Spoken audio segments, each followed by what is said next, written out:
सहस्रों वर्ष होती है।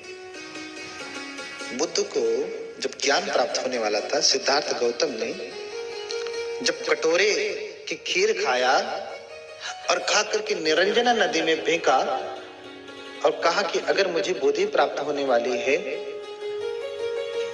तो ये जो कटोरा है, जो पात्र है, वो धारा के विपरीत दिशा में जाए। विपरीत समझ रहे ना? जैसे पानी इधर बहता तो मछली किधर जाती है? विपरीत में जाती है। मछली हमेशा ढूंढना चाहती है कि इसका स्रोत कहाँ है। पानी जहां से आ रहा होगा वहीं तो स्रोत होगा। ऐसे ही इस सारे दुखों का स्रोत क्या है, ये समझ करके उन्होंने पात्र को फेंका कि अगर मुझे बोधि प्राप्त होने वाली है तो मेरा पात्र धारा के विपरीत दिशा में जाए। तो कहते हैं, पूरा वर्णन मिलता है, पात्र धारा के विपरीत में जाकर के 7 तल जितनी दूरी पे जाकर के वहीं डूब जाता। और जहां डूबता वहां काल नाम का एक नाग राजा है। और कटोरा जहां डूबता तो वहां पहले से ही कटोरे थे। खन खन खन, एक कटोरे में दूसरा कटोरा गिरेगा तो कैसे आवाज करेगा? खन खन खन करके डूब गया। तो काल नाम का नाग राजा जो था वो फिर पुनः उठता है, वहीं में था। नाग हमेशा जो इच्छाधारी होते हैं पानी में रहते हैं, बाहर भी रहते हैं, लेकिन मूल घर उनका कहाँ रहता है? जल में। वो पुनः उठा कि कल एक बुद्ध पैदा हुए थे, आज फिर एक पैदा हो गए। ये लोग तो रोज पैदा होते रहते हैं। हाँ, नागों की आयु बहुत लंबी है। मैंने कहा ना, देवों की और नागों की, इच्छाधारी नागों की जो आयु होती है, जिसे हम ड्रैगन कहते हैं, सरपेंट नहीं है, ड्रैगन है। इनकी आयु बहुत सहस्रों वर्ष होती है। उसने अपने जीवन में कई बुद्धों को देखा, इसलिए कह रहा कि कल एक बुद्ध हुए थे, आज ही 28वें एक और बुद्ध पैदा हो गए। ये लोग तो रोज पैदा होते रहते हैं। क्योंकि जितने भी बुद्ध होते हैं, जब ज्ञान प्राप्त करना होता है तो पात्र ऐसे ही फेंकते हैं और जाके वहीं डूबता है। तो पहले वाले बुद्ध ने फेंका था ही, उससे पहले भी फेंका, फिर ये दूसरा तीसरा चौथा पता नहीं कौन से नंबर का था, वो उसमें जाकर के गिरा, खन खन खन करने लगा, तब जाके कहता है कि ये लोग तो रोज पैदा होते हैं। और बुद्धों की आयु तो 100 वर्ष से अधिक नहीं होती। स्वयं सिद्धार्थ गौतम जो बुद्ध हुए, उनकी आयु 80 वर्ष रही, पूरी आयु, शरीर की आयु। तो एक नाग था जो प्रवज्जित होकर के एक मानवक यानी मनुष्य का रूप, एक लड़के का रूप, मानवक का सही अर्थ होता है लड़का, हिंदी में कहते हैं छोकरा, वही मानवक। एक लड़के का, पाली में उसे मानवक कहते हैं, मानवक का रूप धारण कर लिया। और फिर सभी लोग तो बनते हैं, सभी लोग तो मनुष्य हैं, हर दिन चारिका में जाते थे, वो चारिका में नहीं जाता क्योंकि उसे ये वाले भोजन से कोई मतलब नहीं ना, तो सर्व है। कहता आओ सो तुम लोग चलो, मैं आऊंगा बाद में चारिका करूंगा। तो एक दिन, पहले दिन तो हो गया, लोग चले गए, चारिका करके आए और देखे कि अपना कमरे में अकेले पड़ा है। फिर दूसरा दिन हुआ, चलो चारिका में चलते हैं। बोले नहीं, आप लोग जाइए, मैं बाद में आऊंगा। 2 दिन हो गया, 3 दिन हो गया, महीने भर हो गया। दूसरा महीना जब चलने लगा, सब लोग सोचने लगे कि अरे, सब लोग चारिका में जाते हैं, ये हर दिन कहता कि तुम लोग चलो, मैं आता हूं, लेकिन इसे चारिका करते हुए कभी नहीं देखा। और जब हम वापस आते हैं तो पहले से यहीं पड़ा मिलता है, ये खाता क्या है? फिर क्या हुआ, एक दिन सभी कहते हैं कि चलो चारिका में। कहता आप लोग चलिए, मैं बाद में आऊंगा। और जब सब चले जाते, वापस आते, उनका एक मित्र जैसे ही विहार में पहुंचता, जिस कमरे में, जिस प्रकोष्ठ में वो थे, उसी कमरे में जाता। और जाता तो क्या देखता, पूरा कमरा सांपों से भरा पड़ा है। और वो डर के मारे चिल्लाते हुए बाहर निकलता कि अरे कमरे में सांप है, सांप है, सांप है, चिल्लाते हुए आता। अब लोगों को पता चल जाता कि कमरे में सांप है। भगवान बुद्ध को बताते, भगवान कमरे में सांप है। भगवान अपने दिव्य चक्षु से जान जाते कि अभी तो ध्यान नहीं दिया। जब आवश्यकता होती है तब आदमी ध्यान देता है, नहीं आवश्यकता होती तो आदमी क्यों ध्यान दे? सब ठीक चल रहा है तो क्या ध्यान देने की आवश्यकता। तो बुद्ध ने अपने दिव्य चक्षु से देखा कि ये तो कोई मनुष्य नहीं है, ये क्या है? ये सर्प है, नाग है। फिर भगवान ने बनते लोगों को फटकार लगाया कि कैसे तुम लोग नाग को प्रवज्जित कर देते हो? आज से नियम बनाता हूं। भगवान विनय बनाते हैं बच्चों के लिए, जो आज से किसी भी नाग को प्रवज्जित करेगा तो आपत्ति दुक्कटम, उसे दुष्कृत्य का दोष लगेगा। भगवान ने विनय बनाया। अब सब बनते लोग घबरा गए, भगवान आप तो भगवान हैं, जान जाएंगे कौन सर्प है कौन मानव है। हम कैसे जानेंगे कि ये नाग है या मनुष्य है? दिखने में तो आदमी जैसा था, हम लोगों ने प्रवज्जित कर दिया।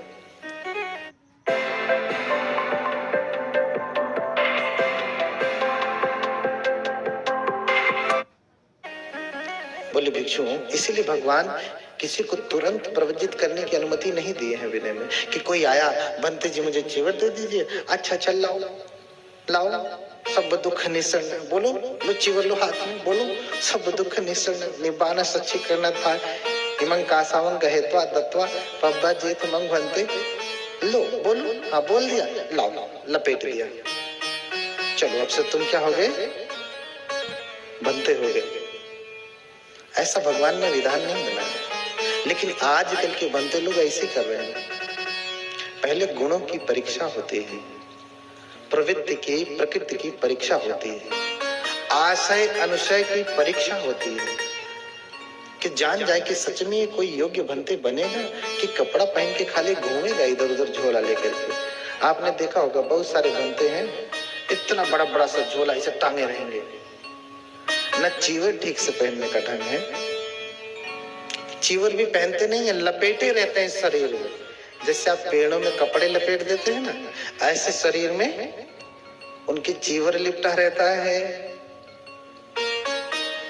हाँ, ये ऐसे ही बिना, इससे ये पता चलता है न तो ये योग्य है, न तो इनका गुरु योग्य है, ये दोनों अयोग्य हैं।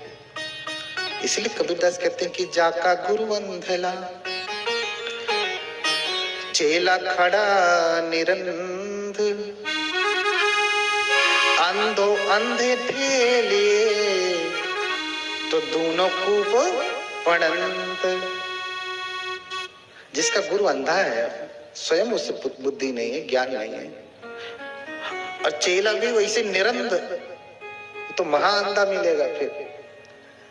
तो दोनों को पता नहीं कि सही धर्म क्या है, अंधा अंधे को ठेलता है, दोनों ही नरक में जाते हैं, कुएं में गिरते हैं। हाँ? दोनों कुएं में पड़ते हैं। इसलिए गुरु शिष्य दोनों, इसलिए गुरु गोरखनाथ कहते हैं, गुरु कीजिए भैला निगुरा न रहिला। अच्छे गुरु की खोज करिए, बिना गुरु के न रहिए। अच्छा गुरु होगा तो कल हमारे छोटे बनते ने कहा ना, हमारे करुणानंद बनते ने, कि सुना है कि एक पारस पत्थर होता है, लोहे से स्पर्श कराया जाता है तो लोहा सोना कर देता है। तो कबीरदास ने कहा कि गुरु पारस को अंतरो जानते हैं सब संत, यह लोहा सोना करे और वह करी ले महंत। कहते हैं कि गुरु और पारस में अंतर क्या है, ये सभी संत जानते हैं, सभी ज्ञानी जन जानते हैं। अंतर क्या है? पारस लोहे को सोना करता है, पारस नहीं बनाता। पारस लोहे को सोना बनाता है, पारस नहीं बनाता। अब तो सोना हो गए, लेकिन सोना चाहे कि मैं किसी और को छू दूं वो सोना हो जाए, सोना नहीं होने वाला। अपने तो सोना हो गया, दूसरे को सोना नहीं बना सकता। लेकिन पारस ऐसा है कि छुआ जाए तो सोना कर देता है। तो कह रहे हैं कि पारस और गुरु में अंतर इतना है, गुरु आपको कुछ और नहीं बनाएगा, अपने जैसा बनाएगा। पारस अपने जैसा नहीं बनाता है, लेकिन गुरु क्या करता है, यह करिले ही महंत, क्या कर लेता है, अपने जैसा संत बना लेता, महंत बना लेता है? इसलिए बौद्ध धर्म में ऐसे ही संन्यास नहीं लिया जाता, परीक्षण होता है कि कुछ दिन रोको, कम से कम 4 महीने, कम से कम 4 महीने ऐसे जैसे आया है फटे हाल या बाऊ साहब बन करके, कोट पैंट धारण करके, उसे रुकने तो दो कि कितनी विनम्रता है, कितना ज्ञान है, ये बात उसको स्पष्ट हो जानी चाहिए कि बनते बनना कोई बच्चों का खेल नहीं है, अहंकार से कोई बनते नहीं बनता। कभी कभी बूढ़े लोग जब बनते बन जाते हैं, हमारे छोटे छोटे बनते बहुत पहले के प्रवचित हैं,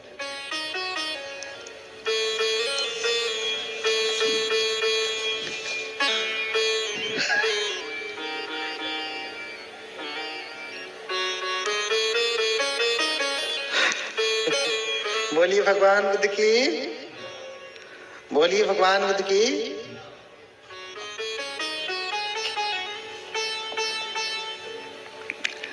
हाँ, तो कभी कभी हमारे छोटे बनते लोग बहुत पहले से प्रवचित हैं। अभी कल का बूढ़ा व्यक्ति जब प्रवचित होके आता है तो ऐसे ढकेल करके आगे खड़ा होता है कि हाँ हम बड़े हैं। उम्र से बड़ा होना भगवान उस बुद्ध उसको बूढ़ा नहीं कहते, वृद्ध नहीं कहते, बड़ा नहीं कहते। हाँ, उम्र बड़ी है तुम्हारी, ज्ञान थोड़ी ना बढ़ा, तपश्चर्या थोड़ी ना बढ़ी है। तुम्हारे भीतर इतनी तपश्चर्या थी तो तुम उससे 5 साल पहले प्रवचित हो जाते, तुम्हारा त्याग इतना बड़ा था तो तुमसे पहले 5 वर्ष पहले, 10 वर्ष पहले वो प्रवचित है। 10 वर्ष पहले उसने अपनी समस्त तृष्णाओं को त्याग करके वो श्रमण है। हाँ? ऐसे बहुत सारे भंते लोग हैं जो अयोग्य होते, क्योंकि उनका गुरु अयोग्य होता है, उनका गुरु अयोग्य होता है। तो एक ही पहचान है, कौन सी पहचान है? चीवर पहनते नहीं, चीवर लपेटते हैं, देखने में अभिरूप नहीं होते, कुरूप होते हैं। अब काला गोरा कुरूप को नहीं कहते, जो आदमी ठीक से भगवान बुद्ध के विनय के अनुसार चीवर धारण करेगा अच्छा लगेगा, सुंदर लगेगा। कुरूप से कुरूप व्यक्ति भी भगवान के चीवर को अगर ठीक से पहनता है तो सुंदर लगता है, बहुत सुंदर लगता है। हाँ, इसलिए इसमें सबसे बड़ी भूमिका गुरुओं की होती। भगवान तुरंत प्रवचित नहीं करते।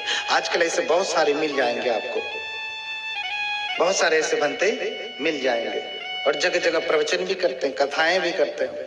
हाँ, एक प्रवचन कथा करने वाला मैंने देखा था, प्रवचन कर रहे हैं, उनके यहाँ क्या क्या होता है वो भगवान बुद्ध के धर्म को बताने आए हैं, लेकिन वो ठीक क्या करते हैं, उनके यहाँ आंख में मोतियाबिंद हो, माड़ा हो, पेट में गैस हो, सूजन हो, पित्त में, गुर्दा में पथरी हो, दांतों की बीमारी हो, घुटना, कमर दर्द, पुरुषों में स्वप्न दोष, स्त्रियों में सफेद लाल पानी। बताओ तुमको इन सब से क्या लेना देना? तुम सन्यासी हो, स्त्री में क्या हो रहा क्या नहीं हो रहा तुमसे से क्या लेना देना? उसके लिए इतने सारे डॉक्टर हैं। हाँ, खांसी, जुकाम, दमा, कैंसर, मधुमेह, गंजापन, हाँ, आदि बीमारियों का प्राकृतिक इलाज किया जाता है और इसकी गारंटी है। अगर स्वस्थ होना चाहते हैं तो कैंप में अवश्य पधारें और निःशुल्क सेवा का मौका दें। हाँ, ऐसे ऐसे भी बनते आपको मिलेंगे। इसलिए ये कोई बनते नहीं है, ये कोई बनते नहीं, इसने तो संसार छोड़ करके उससे भी बड़ा संसार बना लिया है। जंजाल छोड़ करके उससे भी बड़ा जंजाल बना लिया है। ऐसे बनते को दूर से ही क्या करना, क्या करना, जोर से बोलिए, दूर से ही हाथ जोड़ लेना। जो सन्यासी है उसको स्त्रियों की बीमारी से क्या लेना देना, पुरुषों की बीमारी से क्या लेना देना। हाँ, अरे उन्हें बीमारी होगी, देश में डॉक्टरों की कमी है। इधर देखो बैठे हैं एक डॉक्टर, डॉक्टर बीरेन जी, वो हैं देखेंगे, और वो उनसे कई सौ गुना ज्यादा योग्य है। तो ऐसे ऐसे भी बनते हैं। अब बताइए, ये तो खुद ही अंध है लाल, इनके चेले भी कैसे होंगे, निरंध। तो कहां जाएंगे, कुएं में ही गिरेंगे, दोनों कूप पड़ंत।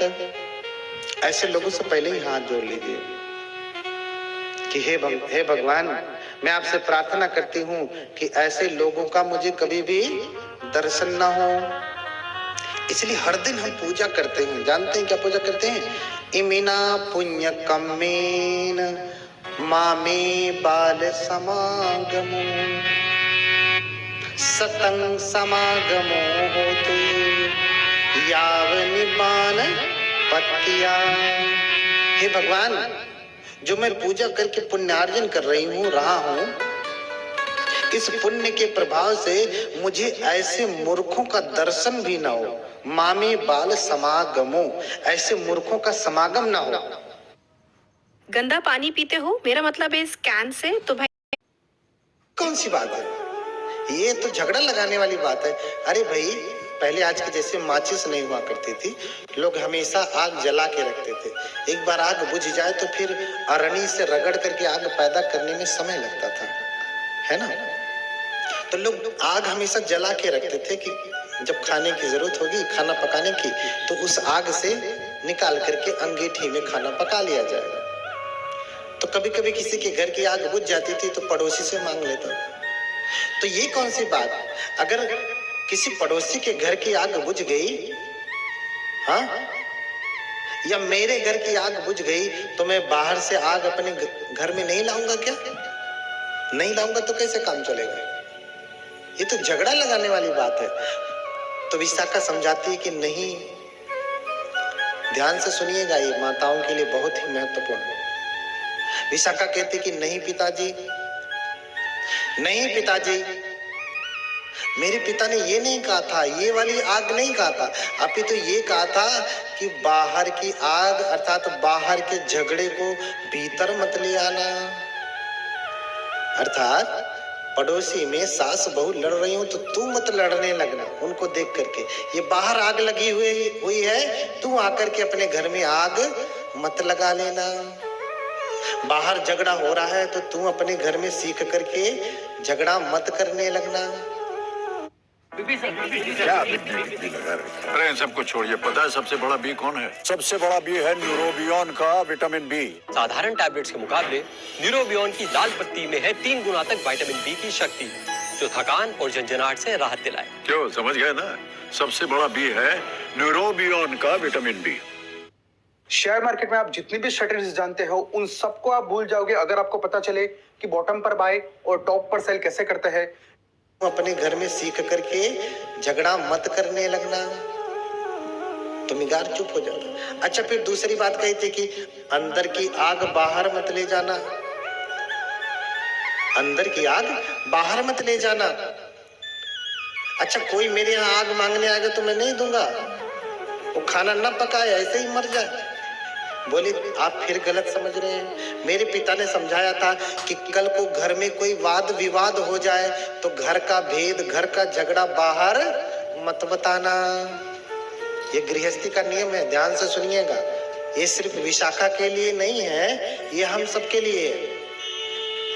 हाँ, अंतो अग्नि बहिन निहरी तब्बो, अंदर की आग बाहर मत निकालना, अर्थात घर का भेद बाहर मत बताना।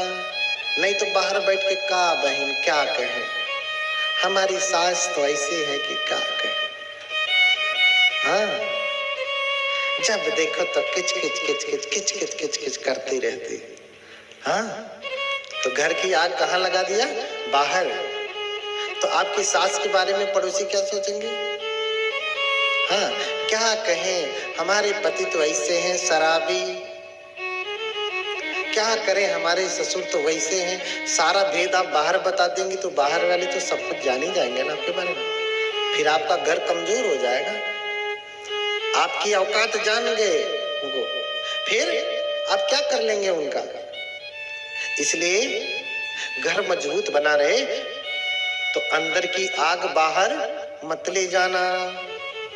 पति पत्नी के झगड़े को बैठ करके सड़क पे चौराहे पे चाय पीते हुए चर्चा मत करना, क्योंकि बाहर आग लगा देंगे आप, अंदर की आग बाहर लगाएंगे। और फिर ददन्तस्यैव दातव्यम, ऐसा क्यों कहा, जो देता है उसको देना। बोले कि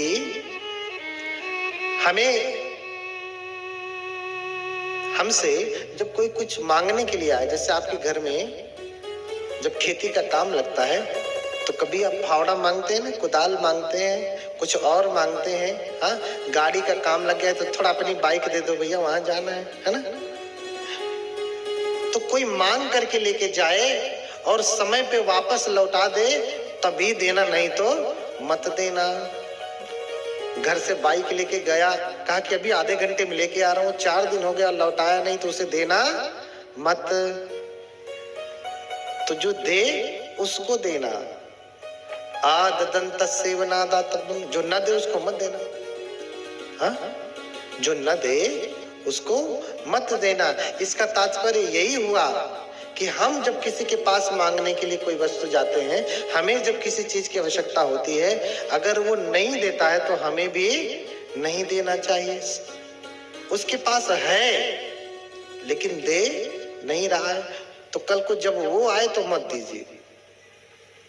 कल को जब वो आए तो मत दीजिए। गाड़ी खड़ी है, चलाने वाला बेटा घर में नहीं है, महीनों से खड़ी है, ठीक ठाक है, पड़ोसी का बेटा बीमार हो गया, जरा अपनी गाड़ी दे दो, हॉस्पिटल लेके जाना। नहीं भाई, गाड़ी तो बिगड़ी हुई है, ऐसा कह देता है। मांगने के बाद जो नहीं देता है, जो मांगने पे नहीं देता है उसे नहीं देना। फिर कहा आददन्तस्यैवपि ददन्तस्यैवपि दातव्यम, जो देता है उसको भी देना, जो नहीं देता उसको भी देना। अभी इसका क्या मतलब है? अभी तो कहा जो देता है उसको देना, जो नहीं देता है नहीं देना। अब फिर अगला मंत्र दिया कि जो देता है उसको भी देना, हाँ, जो नहीं देता है उसको भी देना। कहते हैं कि कभी कभी हमारे नाते रिश्तेदार कमजोर होते हैं। अब यहाँ तो बैठे क्या सबके नाते रिश्तेदार सब लोग सर्विस में हैं, बिजनेसमैन हैं। कुछ के नाते रिश्तेदार गरीब होते हैं। अगर वो आते हैं आपके लिए कुछ उपहार नहीं लेकर के आते, तो इसका मतलब ये नहीं कि दरवाजे से बाहर भगा दो, भागो यहाँ से, मिठाई नहीं लाए, ये नहीं लाए, वो नहीं लाए, भागो। नहीं, वो इस योग्य नहीं है, उसका सामर्थ्य ऐसा नहीं है। या मिठाई की जगह लड्डू ला दिया अपने, भैया उसका बजट इतना नहीं, आपके लिए लड्डू ला दिया तो व्यंग करे, अरे लड्डू लेके आए, हमारे यहाँ तो टॉमी कुत्ता भी नहीं खाता है। इस प्रकार से नहीं करना चाहिए। तो वो देने में सामर्थ्यवान नहीं है तो भी देना चाहिए, ठीक है। और देने में सामर्थ्यवान है, नहीं दे रहा है तो भी देना चाहिए। क्यों? क्योंकि कभी कभी नाते रिश्ते को बचाना पड़ता है। हाँ, आपकी बिटिया का पति आ गया गुस्से में, कुछ नहीं लाया तो भगा देंगे। नाते रिश्तेदार को संभालना पड़ता है ना। कभी कभी रिश्तेदार कुछ होते हैं खट्टे, हाँ, जैसे पहली बार अभी नींबू मुंह में डाली तो खट्टा लगता है और दर्द होने लगता है पूरा। ऐसे कुछ खट्टे होते हैं, आते ही दर्द करने लगते हैं।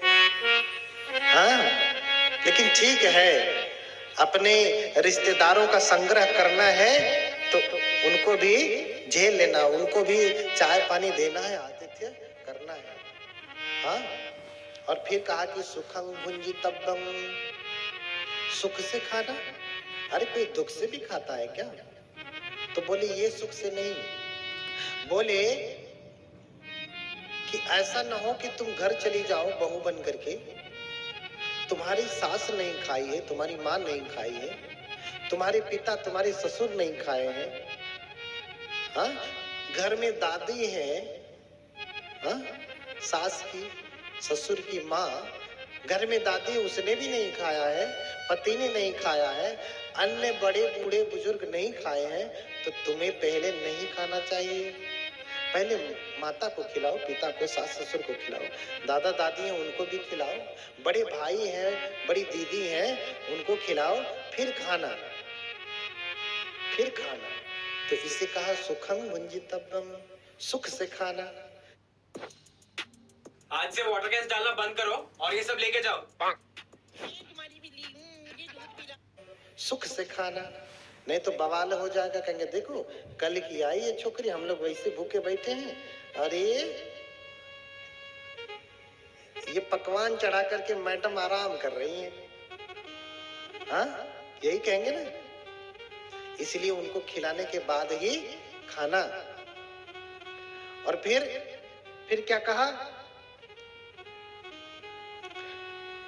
फिर क्या कहा, सुखं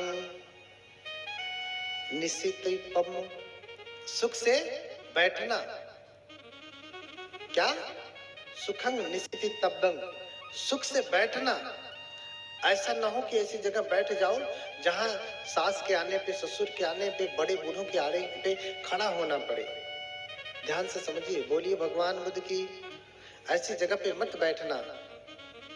और ऐसा भी न हो कि तू जाकर के ससुर जहां बैठे हैं उसी बिस्तर पे तू भी बैठ जाना, जहां सास बैठी वहीं जाकर के चढ़ के छाती पे ही बैठ जाना। ऐसा नहीं करना। ऐसा हो रहा है ना आजकल। कोई भेद नहीं कि माता है कि पिता है। पहले तो सिखाया जाता था कि देखो भाई, अपने पिता के मुंडवारी नहीं बैठते हैं। कहाँ बैठते हैं? हाँ, अब तो बेड ही ऐसा बन गया, किधर बैठे किधर ना बैठे। ये भी एक समस्या हो गई।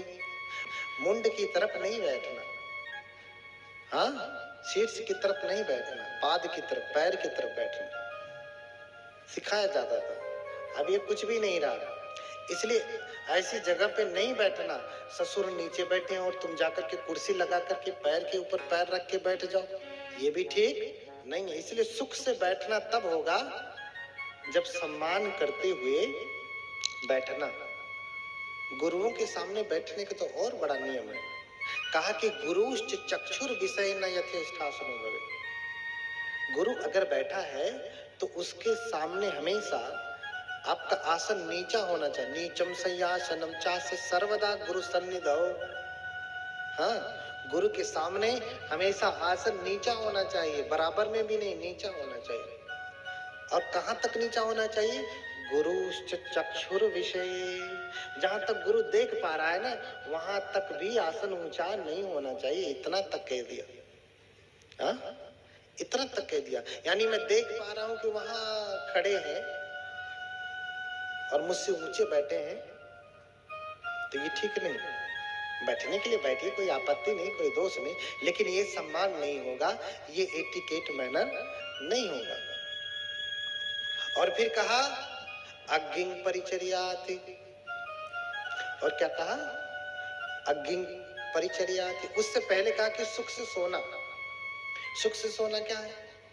ये नहीं कि अभी सास जाग रही है, ससुर जाग रहे हैं, उनका पैर भी नहीं दबाया, माता का पैर भी नहीं दबाया, दादा दादी है तो उनका पैर भी नहीं दबाया, वो जागे ही रहे हैं, उनको पानी चाहिए, खाना चाहिए, कुछ और भी जरूरत हो सकती है, तुम पहले ही जाकर के दरवाजा सिटकिनी लगा करके खर्राटे ले रही हो, तो ये भी ठीक नहीं है। जब माता पिता सो जाएं तब जाकर के सोना, उनके उठने से पहले उठना। इतना नियम पहले से था, इतना नियम पहले से था। और फिर कहा अग्नि की परिचर्या करना। अग्नि की परिचर्या का अर्थ होता है कि जब तुम्हारे घर पे कोई श्रमण ब्राह्मण आए, ठीक है, तुम्हारे यहां घर पे जब कोई श्रमण ब्राह्मण आए तो फिर उनका आतिथ्य करना, समय से भोजन देना, समय पे सब कुछ करना। जैसे अभी हम जहाँ ठहरे हुए हैं वहां पे जो उपासिका है शोभा पूरा ध्यान रखती है कि बंते जी अभी हम क्या है, श्रमण ही तो है ना, सन्यासी ही तो है। पूरा ध्यान रखते हैं बनते अब नाश्ता करेंगे, अब भोजन करेंगे, अब शाम को कुछ अल्पाहार करेंगे, हाँ बनते चाय पियेंगे, हाँ बनते और कुछ चाहिए, काढ़ा चाहिए, बनते का गला खराब है, बनते का ये, बनते का वो पूरा ध्यान रखती हैं। तो क्या कर रही है, अग्नि की परिचर्या कर रही है। अगर अग्नि आप संभाल के नहीं रखेंगी तो अग्नि से अगर आपने संभाल के रखा तो खाना पका सकती हैं, संभाल के नहीं रखा तो अग्नि से घर भी जला लेंगी। क्या होगा, घर जला लेंगे। कहो कि कोई श्रमण नाराज होके चला जाए, क्या बुला तो लिया लेकिन पूछता ही नहीं, तो श्रमण नाराज होके गया तो समझ लीजिए कि आग लग गई। घर में क्या हुआ कि आग लग गई। इसलिए अग्नि परिचर्या आती, अग्नि की परिचर्या करना। और फिर जो अंदर के देवी देवता हैं उनकी भी परिचर्या करना। 10वीं बात कही, 10वीं बात क्या कही, अग्नि की परिचर्या करना। अग्नि की परिचर्या करना अर्थात जो माता पिता सास ससुर हैं ये देवता के समान हैं, इनको संभाल करके रखना। नहीं तो ये बिगड़ गए तो अच्छा नहीं होगा, जीवन में मंगल नहीं होगा। ये 10 बातें बताई, बोलिए भगवान बुद्ध की। और जब मिगार सुनता है तो निरुत्तर हो जाता, चुप हो जाता। अब चुप होकर के जाके फिर से दलान में बैठ जाता कि मेरी तो गलती थी, मैंने ऐसे ही डांट दिया। फिर विशाखा कहती चूंकि मेरी गलती नहीं है, पहले भगा रहे थे तो मुझे दोष लगा के भगा रहे थे इसलिए नहीं मैं गई, लेकिन आज ये प्रमाणित हो गया कि मेरे में कोई दोष नहीं है तो मैं अब यहाँ नहीं।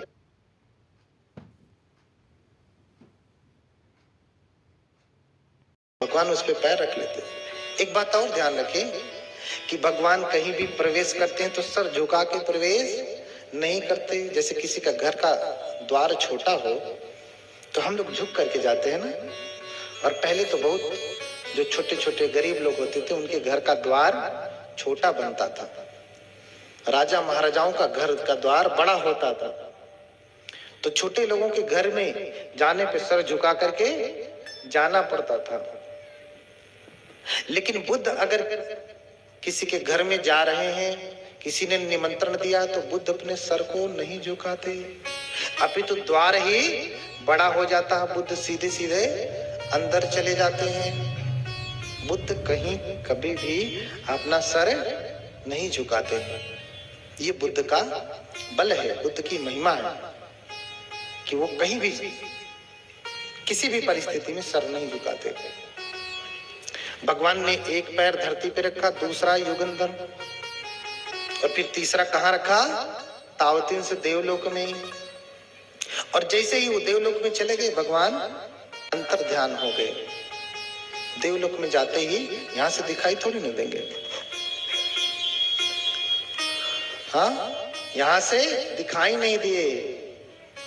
तो गतो चित्त कूटंगा कैलासं वा युगंधरं ननु पश्यामि संबुद्धं लोक जेठम नरासभम। लोग चिल्लाने लगे, कहने लगे अरे भगवान बुद्ध कहाँ चले गए, चित्रकूट चले गए कि युगंधर पे चले गए, सिनेरु चले गए, कैलाश चले गए, कहाँ चले गए, हम अपने भगवान बुद्ध को नहीं देख पा रहे हैं, कहाँ चले गए। मोगलान सब देखते हुए भी, जानते हुए भी कि भगवान तो गए हैं अपनी माता को उपदेश करने, फिर भी अनिरुद्ध से कहते कि बनते अनिरुद्ध से पूछो। बनते अनिरुद्ध दिव्य चक्षु में सबसे अग्र है, उनका दिव्य चक्षु बहुत तीक्ष्ण है, जो कोई भी न देख पाए उसे भी वो देख लेते हैं। बुद्ध तो सब कुछ देखते ही हैं, बुद्ध के बाद दिव्य चक्षुओं में कोई अग्र है तो बनते अनिरुद्ध। बोलते कि बनते अनिरुद्ध से पूछो, तो बनते अनिरुद्ध लोगों को बताते कि भगवान तावतीन से देवलोक में गए और अपनी माता को उपदेश करने, अभिधम्म का उपदेश वहीं करेंगे। आपको पता होना चाहिए कि हमारा धर्म ग्रंथ त्रिपिटक है, त्रिपिटक में सूत्र पिटक है, विनय पिटक है और अभिधम्म है। सूत्र और विनय का उपदेश आप पाएंगे कि धरती पे हुआ है, लेकिन अभिधम्म का उपदेश कहां पे हुआ है? कहां पे हुआ है? उसका उपदेश धरती पे नहीं हुआ है। भगवान का 7वां वर्षावास कहां का है? देवलोक में। भगवान बुद्ध के 45 वर्षावासों का लेखा जोखा है, पूरा विवरण है। उन विवरणों में भगवान बुद्ध का जो 7वां वर्षावास है वो कहां पे है? देवलोक में। तो आज ये आषाढ़ी पूर्णिमा का दिन है। भगवान 3 महीने के लिए कहां जाते हैं? देवलोक में, वही वर्षावास करते हैं। लेकिन मैंने बताया कि देवताओं का, ताओतिंस देवताओं का हजारों वर्षों का जीवन, मनुष्य जो है, मनुष्यों का हजारों वर्षों का जीवन ताओतिंस का 1 दिन का जीवन होता है। हाँ, तो 3 महीना 3 घंटे से भी कम होगा उनके लिए, लेकिन हमारे लिए तो 3 महीने हो जाएगा। तो भगवान जब वहां जाते अपनी माता महामाया को उपदेश करने के लिए, तो भगवान का शरीर तो 4 तत्वों से बना है ना। भगवान का शरीर किससे बना है? 4 तत्वों से बना है। अग्नि, मिट्टी, हवा, पानी। आकाश तत्व बाद में घेरता है जब हम आकाश अनंत आयतन की भावना करते हैं। इसलिए हम 5वें तत्व को गणना में नहीं रखते, 4 तत्व की ही गणना में रखते हैं। जब आप अर्हत होंगे, 5वें जो है आकाश अनंत आयतन ध्यान करेंगे, तो फिर आपके अंदर भी आकाश तत्व होगा। अभी तो नहीं है, तो आपके लिए तो नहीं है, हमारे लिए तो नहीं है। भगवान अपनी माता को उपदेश देते 3 महीने तक। तो सभी लोग कहते कि भगवान 3 महीने तक वहां रहेंगे, तो हम लोग 3 महीने उनको देखे बिना कैसे रहेंगे? उनके उपदेश को सुने बिना कैसे रहेंगे 3 महीने? तो फिर भंते अनिरुद्ध भगवान के पास जाया करते थे। भगवान का शरीर 4 तत्वों से बना है, इसलिए 3 महीने में तो कम से कम 90 बार तो उनको भोजन करना ही है। दिन में 1 बार भगवान भोजन करते हैं, तो 3 महीने में कितनी बार करेंगे? 90 बार करेंगे। तो हर दिन भगवान अपनी जैसी मातृका स्थापित करके, अपने जैसा प्रतिरूप स्थापित करके, जिसे कहते हैं मनोमय युद्धि। युद्धि का एक प्रकार क्या है? मनोमय युद्धि। अपने जैसा एक बुद्ध स्थापित करके, उपदेश करके चले जाते। वो बुद्ध बोल रहे हैं, लेकिन असली बुद्ध कहां चले गए? आते थे दक्षिण उत्तर कुरु में, और वहां जाकर के अनोतप्त जो दह है, झील है उत्तर कुरु हिमालय में, वहां जाकर के नागलता की दातोन करते थे। नागलता पान के पत्ते को कहते हैं, पान के पत्ते को कहते हैं नागलता। इसलिए श्रीलंका में आप जाएंगे तो भगवान बुद्ध की पूजा पान के पत्तों से होती। इतना ही नहीं, भिक्षु संघ की पूजा भी पान के पत्तों से होती है। जब कोई उपासक भगवान के पास जाता है तो पान का पत्ता चढ़ाता है। जब कोई उपासक किसी भिक्षु के पास जाता है भोजन दान के लिए निमंत्रण देने या ऐसे ही दर्शन करने, तो पान का पत्ता खूब अच्छे से सजा करके, लपेट करके, भगवान को अभिमंत्रित करके जहां भंते होते वहां जाता है। वहां भंते को जैसे आप पुष्प देते हैं ना, वैसे वो पान का पत्ता दे करके भंते को 3 बार प्रणाम करके फिर आगे की कार्यवाही करते। तब से तांबुल पूजा प्रारंभ हो गई। भगवान हर दिन आते थे, और आज भगवान ने क्या उपदेश किया है वो भंते अनिरुद्ध को बताते थे। भंते अनिरुद्ध भी उसी समय आ जाते थे जब भगवान उत्तर पूर्व से चारिका करके अनोतप्त दह के पास पहुंचते थे। तो फिर भंते अनिरुद्ध को सारी घटना बताते थे कि आज इतना ही उपदेश हुआ। अनिरुद्ध आकर के सभी जनता को बताते। फिर ऐसे करते करते 3 महीने बीता, भगवान ने पूरे अभिधर्म का उपदेश देवलोक में दिया। और फिर जब 3 महीना बीता तो सभी लोग चिल्लाने लगे कि नहीं, हम अपने भगवान का दर्शन करना चाहते हैं। क्या करना चाहते हैं? भगवान का दर्शन करना चाहते हैं।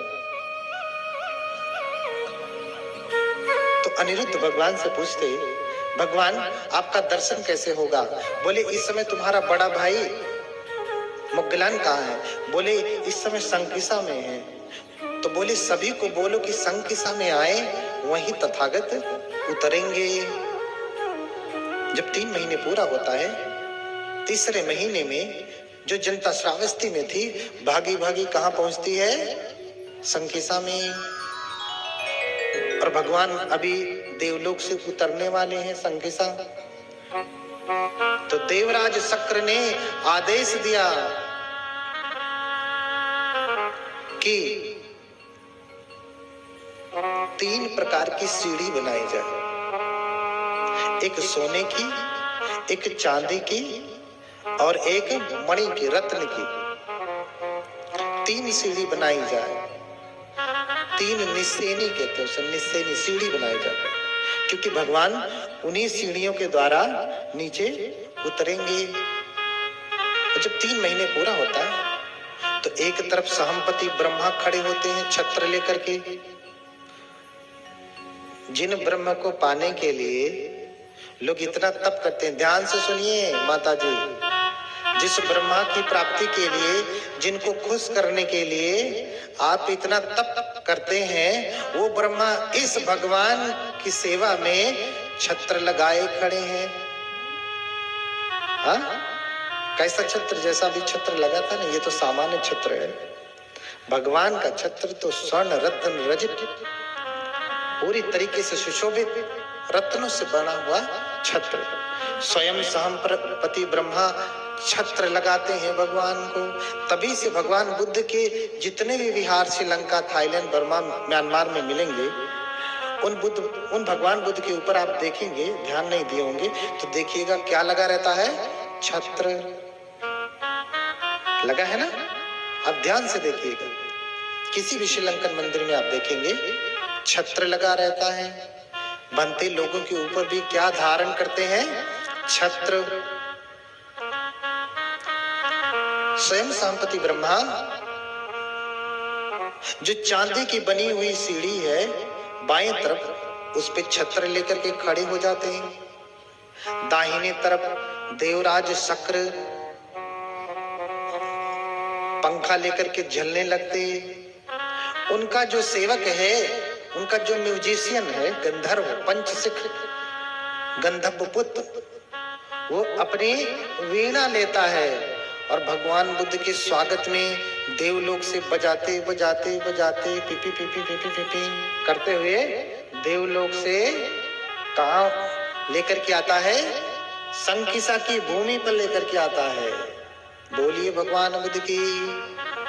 कहते हैं कि जब भगवान उतरते हैं तो बाकी सभी सीढ़ियां तो अदृश्य हो जाती, लेकिन 7 पदों की सीढ़ियां बची रहती।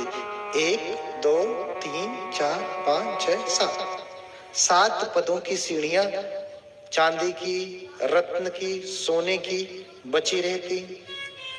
और जब फाहियान वेनसांग आते हैं, इत्सिंग आते हैं, उन्होंने अपने यात्रा विवरण में लिखा कि आज भी 2 सीढ़ियां तो जमीन में नीचे दब गई हैं, लेकिन 5 सीढ़ियां, 5 पदों वाली सीढ़ियां 1 2 3 4 5 अभी भी जमीन के ऊपर हैं, दिखाई देती हैं, जिससे भगवान बुद्ध उतरे हैं। बोलिए भगवान बुद्ध की। आप उनकी यात्रा विवरण में पढ़िए, उन्होंने अपनी आंखों से देख करके लिखा है, किसी के कहने पे नहीं लिखा, देख करके लिखा है आंखों से। तो वैज्ञानिक लोग जो उन्हें अच्छा लगता है वो कहेंगे वेनसांग ने ऐसा किया, वैसा किया, और जो ऐसी महिमा वाली बातें वो कहेंगे कि तो मिलावट है। भैया जब तुम इसको मिलावट कह रहे हो तो वो कैसे असली होगा जो तुम कह रहे हो? वो भी तो मिलावट होगा ना। बोलिए भगवान बुद्ध की। सभी श्रावस्ती वासी International affairs have an effect तो लोग क्या कहते हैं? उस बेटी को क्या कहते हैं? ये तो डाइन है, पैदा होते ही मां को खा गई, कहते हैं ना। लेकिन ऐसा नहीं है भाई, जिसकी आयु जब तक है तब तक आदमी जिएगा। कोई लाख चाहे मारने के लिए तो मार नहीं सकता। जब उसका पुण्य खत्म होगा, आयु खत्म होगा, तभी वो मर सकता है। कोई उसे मार नहीं सकता आयु से पहले। आज सिद्धार्थ गौतम जब जन्म लेते हैं तो 7 दिन के बाद माता महामाया उनकी मृत्यु हो जाती। तो लोग पूछने ही लगते, अस्य किम कारणम यदि सर्वज्ञ मातारम चरमे सप्तमे दिवसे माता जहति जीवितम। 7वें दिन में माता मर जाती है। तो कहते हैं कि जिस गर्भ में बोधिसत्व निवास करते हैं वो गर्भ पावन होता है। मैंने कहा ना, सभी मनुष्य गंदगी से जन्म लेते हैं, लेकिन बोधिसत्व तो ऐसे समझिए कि जॉनसन्स बेबी पाउडर लगा करके मालिश वलिश करा के बिना गंदगी के साथ पैदा होते हैं, साफ सुथरे पैदा होते हैं, बिना गंदगी के। अत्यंत सन्न मल कासिकवत कम ही निघित नगतर चारु मणि वसुदो। एकदम शुद्ध साफ सुथरे जन्म लेते हैं। क्यों? क्योंकि बोधिसत्व है। और जिस गर्भ में बोधिसत्व रहते हैं वो गर्भ चैत्य भूमि की भांति पावन होता है। वो गर्भ फिर दूसरे बोधिसत्व के रहने के योग्य होता है। कोई सामान्य बालक या बालिका उसमें नहीं रह सकती। चैत्य की हम पूजा करते हैं। चैत्य में कौन रहते हैं? बुद्ध रहते हैं, बोधिसत्व रहते हैं। कोई सामान्य आदमी उसमें रहेगा ना। इसलिए चरमे सप्तमे दिवसे माता जहति जीवितम। इसलिए माता अगर जीवित रहेंगी तो फिर उनका संसर्ग होगा, फिर कोई गर्भ में आएगा, फिर ये भूमि उनका गर्भ पावन नहीं रह जाएगा। इसलिए 7 दिन के बाद वो देवलोक चली जाती हैं, ताव तिंस देवलोक में चली जाती हैं। सिद्धार्थ गौतम की माता भी ताव तिंस देवलोक में चली गई। और देवताओं की आयु बड़ी लंबी होती है। मनुष्य का 100 साल का जीवन, देवताओं का 1 दिन होता है। कितना कितना होता है? मनुष्य का 100 साल का जीवन देवताओं का 1 दिन के बराबर होता है। 1 दिन होता है, समझ रहे ना। और ताओ तिंस देवलोक का तो बहुत लंबा है। मनुष्यों का 1000 का जीवन, ताओ तिंस का 1 दिन का जीवन होता है। इतना लंबा जीवन। और उनका भी 30 दिन का मास होता है और 12 मास का संवत्सर होता है। 12 मास का संवत्सर अर्थात वर्ष होता है। अब यमक प्रतिहार्य दिखा करके बुद्ध कहां जाएंगे? देवलोक में अपनी माता को उपदेश करने। तो क्या करते हैं भगवान? यहीं से कहते हैं कि देवलोक की दूरी उन्होंने 3 पग में नापी है। अब 3 पग कहां पे क्या व्याख्या है आप समझिएगा, कहां से व्याख्या। देवलोक की दूरी भगवान ने 3 पग में नापी है। बोलिए भगवान बुद्ध की। 3 पग में 3 देवलोक चले गए। 1 पग धरती पे है, दूसरा पग युगंधर पे रखा। हाँ, युगंधर के बगल में ही सिनोरू है ना। और फिर तीसरा कहां रखा? देवलोक में रखा।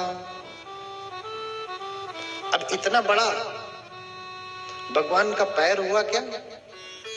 तो वर्णन मिलता है कि जैसे भगवान अपना पैर उठाते तो भगवान का पैर बड़ा नहीं होता, अपितु युगंधर पर्वत ही छोटा होकर के भगवान के पैरों के नीचे आ जाता।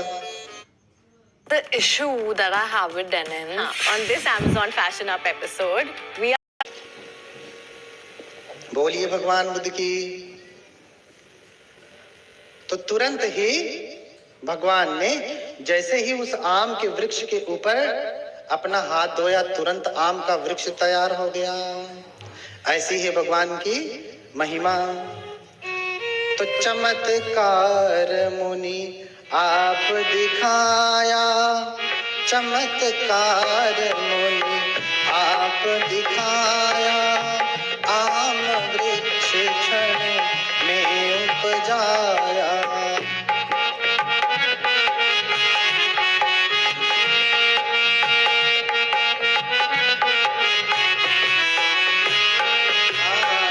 चमत्कार मुनि आप दिखाया, आम वृक्ष क्षण में उपजाया।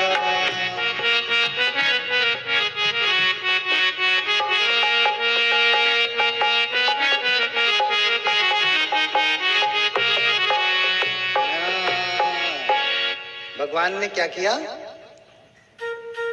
चमत्कार मुनि आप दिखाया, आम वृक्ष क्षण में उपजाया। बाढ़ा वृक्ष कासे गयऊं, लोगन के मन विस्मय भयऊं। लोगों के मन में विस्मय हुआ, लोग आश्चर्यचकित हुए, ये कैसे हो गया?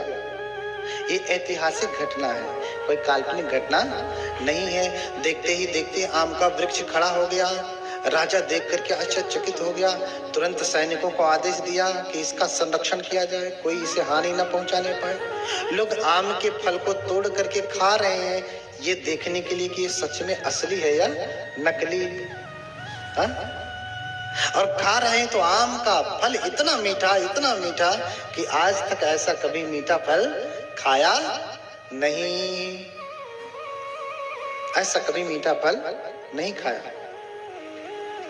अब तो उन लोगों की खटिया खड़ी कि भगवान बोले हैं कि आम के वृक्ष के नीचे चमत्कार दिखाएंगे, लेकिन आम का वृक्ष तो सब उखड़वा दिया था। भगवान ने यूं ही चुटकी में आम का वृक्ष उपजा दिया। इधर ये सभी पहुंच करके फिर क्या करते हैं? खैर के वृक्ष की लकड़ियों से अपना मंडप बनवाते हैं। चमत्कार दिखाने के लिए खैर के वृक्ष की लकड़ियों से अपना मंडप बनवाते हैं। राजा प्रसेनजित उस समय आते, बिंबिसार से छोटे हैं राजा प्रसेनजित। भगवान बुद्ध के पास आते, कहते कि भगवान निंगंठों ने तो अपना मंडप बना लिया है, मैं आपका मंडप बनवा देता हूं। बोले नहीं राजन, आप रहने दें, मेरे मंडप को बनाने वाले तो अन्य हैं। बोले भगवान, यहाँ मेरे सिवा और कोई नहीं है जो मंडप बनाने वाला, आप किसे कहने बनाएगा? बोले मेरा मंडप तो देवराज शक्र स्वयं बनाएंगे। वही राजा प्रसेनजित हाथ जोड़ लेते, वही राजा प्रसेनजित तुरंत हाथ जोड़ लेते। तब तक स्वयं शक्रदेव आदेश करते वातवलाहक देवता को कि इतना तेज आंधी चलो कि इनका जो मंडप बना है ना, सब उखड़ पकड़ जाए। हाँ, वातवलाहक देवता ने जोरों से आंधी चलाई और उनका जो मंडप था सब उखड़ करके धूल में जाकर के पड़ गया। फिर कहा कि जोरों से वर्षावलाहक देवता से कहा कि इतनी तीव्र वर्षा करो कि इन्हें चोट भी लगे और एकदम से धूल जो है गीले भी हो जाए। और फिर भयंकर वर्षा हुई, एकदम से गीले हो गए, सारी दरी सारा पांडा जो कुछ भी लगा था सब नष्ट हो गया, सब गीला गीला हो गया। फिर बोले सूर्य देवता से कि इतनी तपन पैदा करो, सूरज से बोले कि इतनी तपन पैदा करो कि ये लोग इसमें जलने लगे। इतनी भयंकर प्रचंड गर्मी सूरज ने दिया कि भयंकर गर्मी से पसीने पसीने होने लगे। फिर से वातवलाहक को बोला कि धूल चलाओ, धूल उड़ाओ, इन्हें धूल धूसर करो। धूल धूसर बादलों ने भूमि को इस भांति घेरा। हाँ? तो पूरा एक तो गीले हो गए, पसीने पसीने हो गए, अब धूलकंड, हाँ, तूफान आ गई, पूरा धूल मिट्टी से एकदम लथपथ होकर के मुंह काला हो गया। मुंह क्या हो गया? काला हो गया। अब चमत्कार कैसे दिखाए? भागने लगे, भागने लगे, भागने लगे, जोरों से भाग रहे हैं, पूर्ण कसम। आपको पता है मृत्यु कैसे हुई? भाग रहे हैं, भाग रहे हैं। रास्ते में उन्हीं का एक भक्त जो हल चला रहा था, उसने सुना था कि आज हमारे गुरुगण चमत्कार दिखाएंगे, तो जल्दी से अपने हल बैलों को बांध करके, वो जो नधना होता है ना, उसको लेकर के भागा भागा उधर ही आ रहा था। और देखा कि रास्ते में उसके एक गुरु ही धूल धूसर होकर के भागते हुए आ रहे हैं। तो हाथ जोड़कर कहता, अरे गुरु, हम लोग तो आपका चमत्कार देखने के लिए आ रहे थे।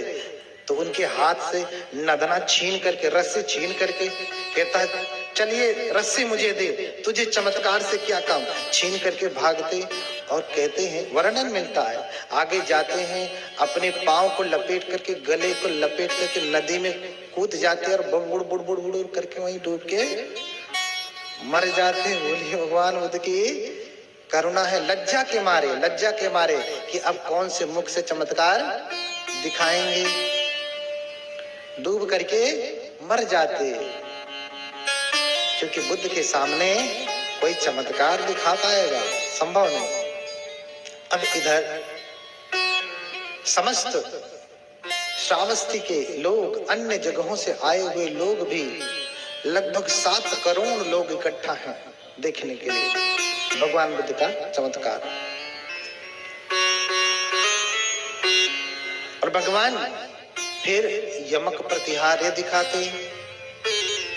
भगवान क्या करते? यमक प्रतिहार्य दिखाते। यमक प्रतिहार्य सबसे कठिन प्रतिहार्य होता है। यमक का अर्थ होता है जोड़ा, प्रतिहार्य का अर्थ होता है चमत्कार। अर्थात हमारा शरीर 5 तत्वों से बना है, लेकिन हम 5 तत्वों को एक साथ प्रयोग करना चाहें तो नहीं कर सकते। जैसे हम चाहें कि आग भी निकालें, पानी भी निकालें, संभव नहीं, क्योंकि आग के जो है पानी के निकलते आग क्या हो जाएगी? बुझ जाएगी। दोनों एक साथ नहीं होंगे, इसलिए इसे यमक प्रतिहार्य कहा। ये सबसे कठिन प्रतिहार्य होता है, जो कोई नहीं कर सकता सिवाय बुद्धों के। इसलिए भगवान बुद्ध ने श्रावस्ती में, जिसे आप औना झार कहते हैं, जाके देखिएगा टीला, जहां पे भगवान बुद्ध ने चमत्कार दिखाया है, उसे स्वयं पूरा तत्व ने, सरकार ने बोर्ड लगाया कि यहाँ भगवान ने यमक प्रतिहार्य दिखाया। इसलिए कथा के पंपलेट में आपने पढ़ा होगा, भगवान बुद्ध की कथाएं कोई काल्पनिक नहीं घटना है, कोई कहानी नहीं कि कह दिया, किसी के मन में आया भगवान के बारे में जो कहना था कह दिया, वो कहानी हो गई। नहीं, ये घटनाएं हुई हैं, ऐतिहासिक, इतिहासम, ऐसा हुआ है, इतिहास है। तो लोग देश विदेश से आते हैं वहां दर्शन करने के लिए, देश विदेश से वहां दर्शन करने के लिए आते हैं कि भगवान ने जहां चमत्कार दिखाया, रिद्धि बल दिखाया, वो स्थान कितना पावन है। अपने माथे को वहां पे लगा करके अपने आप को धन्य मानते हैं। भगवान ने वहीं पे यमक प्रतिहार्य दिखाया। कैसे दिखा रहे हैं? एक आंख से पानी निकालते तो दूसरी आंख से अग्नि निकालते, एक कान से अग्नि निकालते तो दूसरे कान से पानी निकालते, जल निकालते, ऐसे ही नाक से, ऐसे भुजाओं से, ऐसे छाती से दाहिने तरफ से जल तो बाएं तरफ से अग्नि, पैरों से दाहिने तरफ से अग्नि तो बाएं तरफ से जल, ऐसे ही यमक में, जोड़े में अग्नि और जल को निकालते। और फिर प्रतिहार्य दिखाते दिखाते भगवान वहीं से, ये प्रतिहार्य कब दिखाया? ये आषाढ़ी पूर्णिमा को दिखाया। आषाढ़ी पूर्णिमा को क्या होता है? आषाढ़ी पूर्णिमा को भक्ति लोगों का वर्षावास शुरू होता है।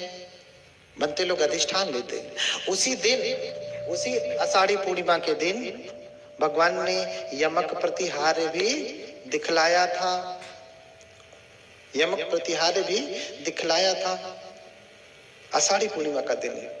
फिर भगवान दिखलाते दिखलाते वहीं से विचार करते हैं कि पहले के बुद्ध चमत्कार दिखाने के बाद क्या करते थे। पहले के बुद्ध यमक प्रतिहार दिखाने के बाद क्या करते थे। तो उन्होंने देखा कि वो भी अपनी माता को ताओ तिन्स में अभिधम्म का उपदेश देते हैं। इसलिए गौतम बुद्ध भी वहीं से प्रतिहार दिखा करके क्या करते, ताओ तिन्स लोक में चले जाते, अपनी माता महामाया को उपदेश करते।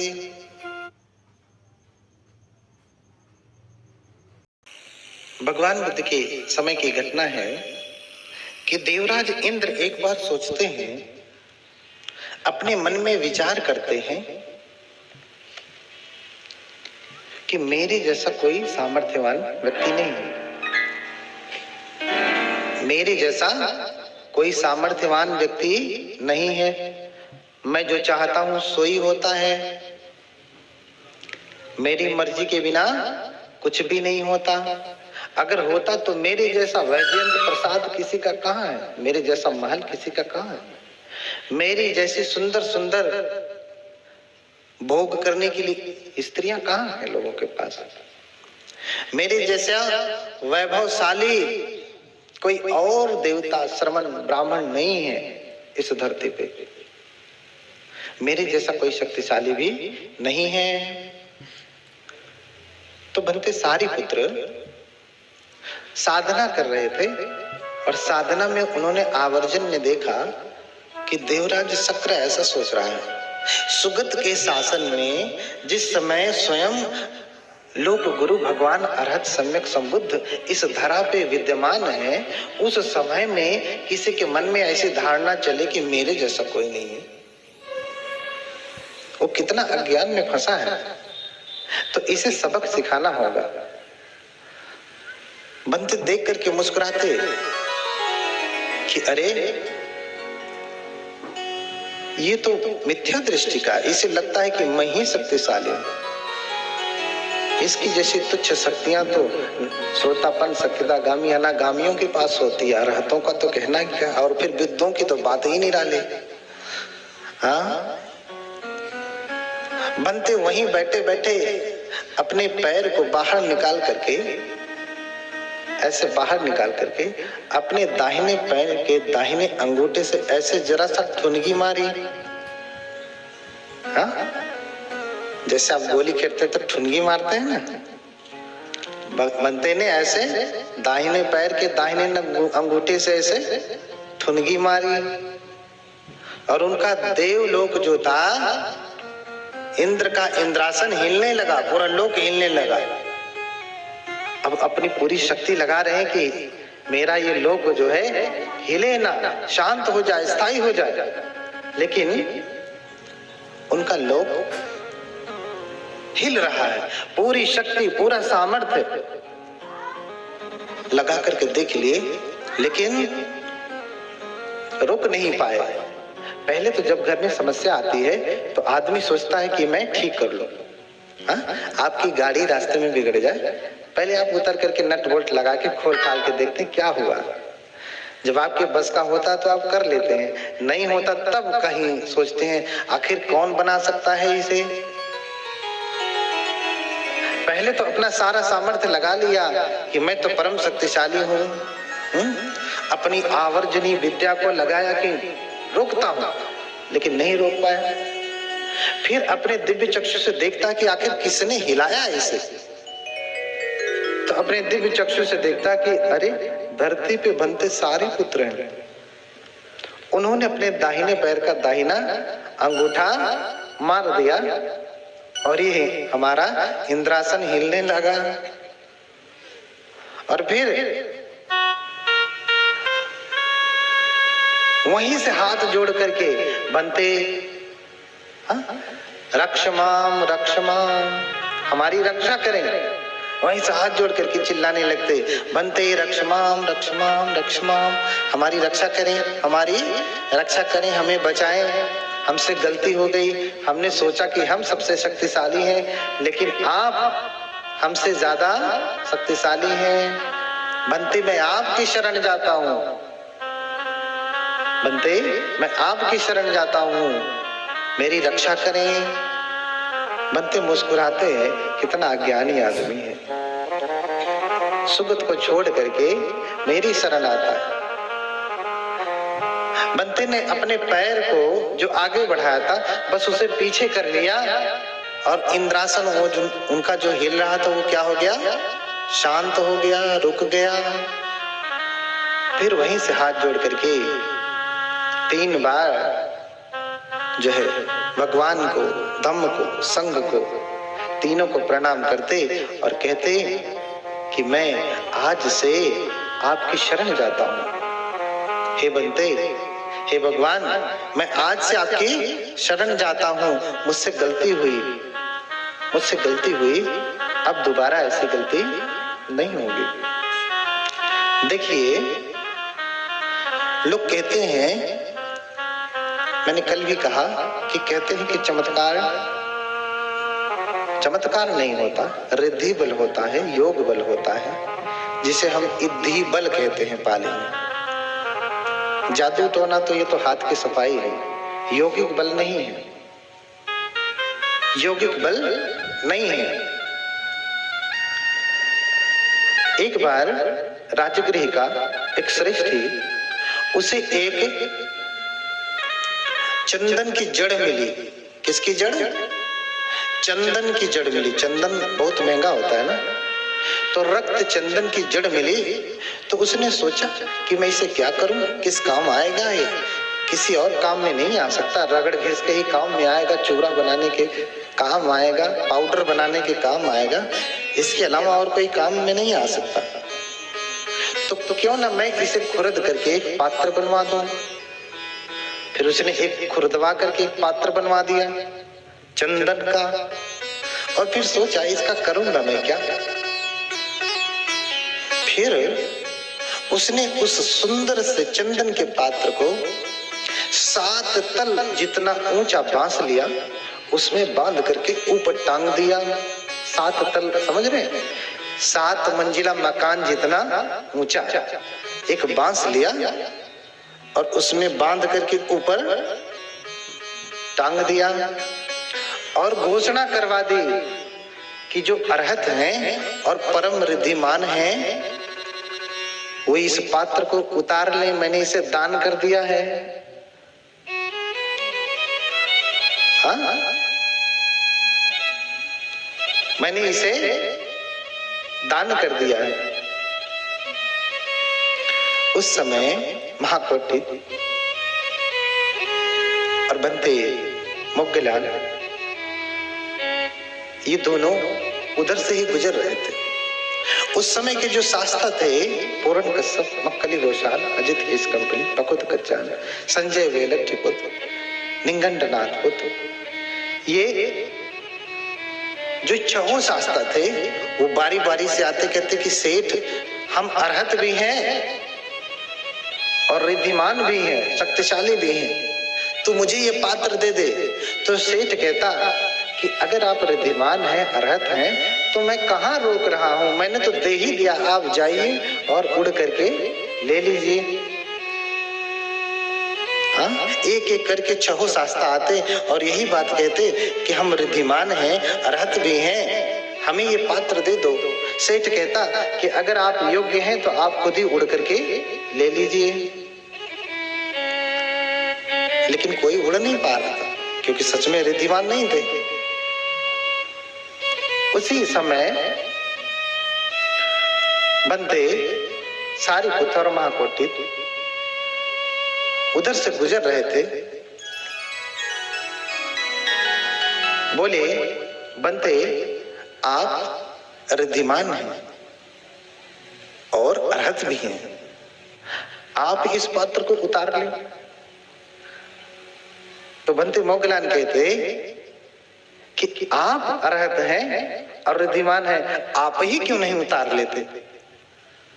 दोनों बंते आपस में कह रहे हैं, वो कह रहे हैं कि आप रिद्धिमान हैं और अरहत भी हैं, आप पात्र उतार लीजिए, ले लीजिए, ये पात्र आप ही के योग्य है, आप ही को अच्छा लगेगा। बोले, बंते मोगलान कह रहे हैं कि बनते आप भी तो अरहत हैं, रिद्धिमान हैं, आप ही क्यों नहीं उतार लेते, ये आपको भी सुंदर लगेगा। तो तुरंत बनते के कहने पे बनते 7 तल ऊपर आकाश में जाते, पात्र को उतार लेते, पूरे राजगृह का 3 बार चक्कर लगाते हुए जिस सेठ ने टांगा था उस सेठ के महल के पास से गुजर रहे थे। ये देखते ही श्रेष्ठी, उसकी पत्नी, उसके पुत्र सभी अपने महल के ऊपर छत पे आकर के हाथ जोड़ करके खड़े हो गए। बनते यहीं उतरिए, यहीं उतरिए, यहीं लैंडिंग करिए, अपना हेलीकॉप्टर यहीं उतारिए, भगवान आप यहीं उतरिए, बनते यहीं उतरिए। बनते ने उनकी बात सुना और पात्र लेकर के उस सेठ की छत पर उतर गए और पूरे राजगृह में शोर होने लगा कि बनते बड़े रिद्धिशाली हैं, बड़े शक्तिशाली हैं, परम सामर्थ्यवान हैं। शोरगुल होने लगा, जय जयकार होने लगी। बोलो बनते की, बोलिए बोलिए बनते की जय। जय जयकार होने लगी। जब ये बात भगवान बुद्ध को पहुंची कि आपके शिष्य ने उड़ करके पात्र उतारा, न सिर्फ पात्र उतारा, पूरे राजगृह नगर का 3 बार चक्कर भी लगाया पात्र लेकर के। जब भगवान को पता चलता है, भगवान बुलाते, ये सुन इधर आ। जब कोई बदमाशी करता था, इसे बदमाशी नहीं कहेंगे, जब कोई ऐसी त्रुटि कर देता था तो भगवान बुलाते थे और फिर फटकार लगाते थे। पहले तो पूछते थे, सुनी सुनाई कही कहाई बातों पे वो ध्यान नहीं देते थे। कोई कहता था तो भगवान बुला के स्वयं पूछते थे, क्या तूने सच में पात्र उतारा? बोले हाँ भगवान उतारा। क्या उतारने के बाद 7 बार राजगृह का चक्कर लगाया?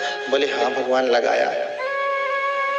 बोले मूर्ख पुरुष, तूने इस तुच्छ लकड़ी के पात्र के लिए उत्तर मनुष्य धर्म का प्रदर्शन किया। भगवान बुद्ध इस रिद्धि बल को उत्तर मनुष्य धर्म कहते हैं। रिद्धि बल को उत्तर मनुष्य धर्म कहते हैं।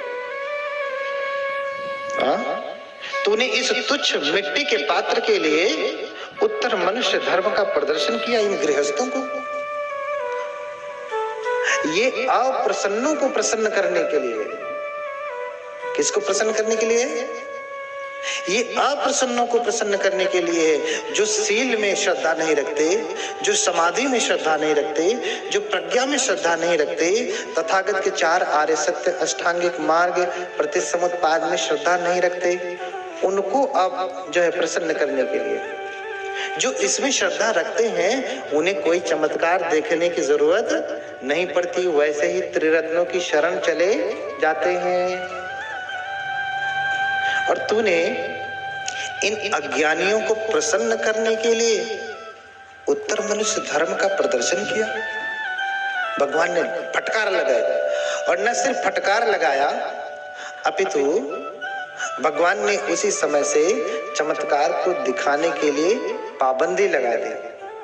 अब से कोई भी उत्तर मनुष्य धर्म का दिव्य शक्ति का प्रदर्शन नहीं करेगा। जितने भी विनय पिटक में नियम है ना भिक्षुओं के लिए, उन 227 नियमों में से, शीलों में से ये एक नियम है कि कोई भिक्षु दिव्य शक्ति का प्रदर्शन नहीं कर सकता। भिक्षुओं के लिए कितने नियम हैं? 227। भिक्षुणियों के लिए 311। भिक्षुणियों के लिए ज्यादा है, पुरुषों के लिए कम है। अब आप कहेंगे ये तो अत्याचार है, उनके लिए ज्यादा नियम, हमारे लिए कम नियम।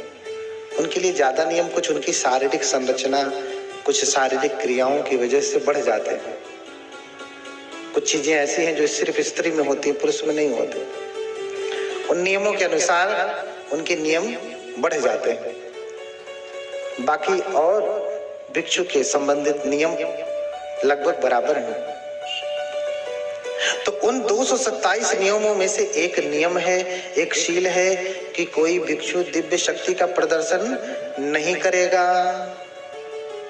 अब जब विधर्मियों ने, निंगंठों ने जान लिया कि भगवान ने नियम बना दिया है, श्रमण गौतम ने नियम बना दिया है कि कोई चमत्कार का प्रदर्शन नहीं करेगा, तो अब उनकी जो शिष्य हैं वो भी नहीं कर सकते, क्योंकि वो भगवान बुद्ध की बात के विरुद्ध जा ही नहीं सकते, चाहे कुछ भी हो जाए। एक एक नियम को ये पालन करने वाले। देखिए, हमें विरोधियों से भी अच्छी चीज समझनी चाहिए।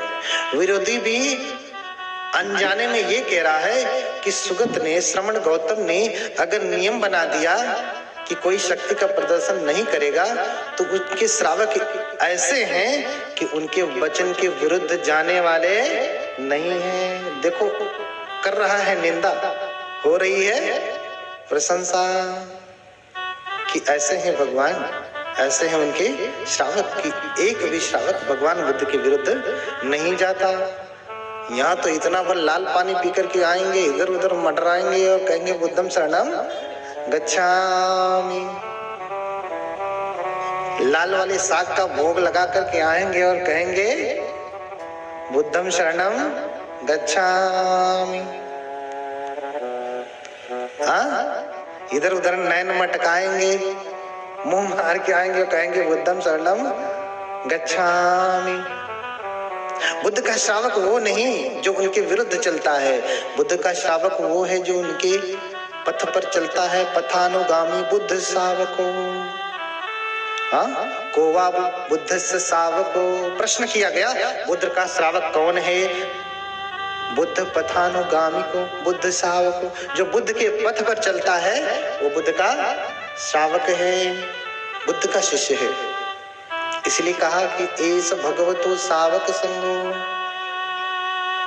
ये भगवान के श्रावक संघ है। क्या? सुपटिपन्नो भगवतो शावक संघो, उजुपटिपन्नो भगवतो शावक संघो, न्यायपटिपन्नो भगवतो शावक।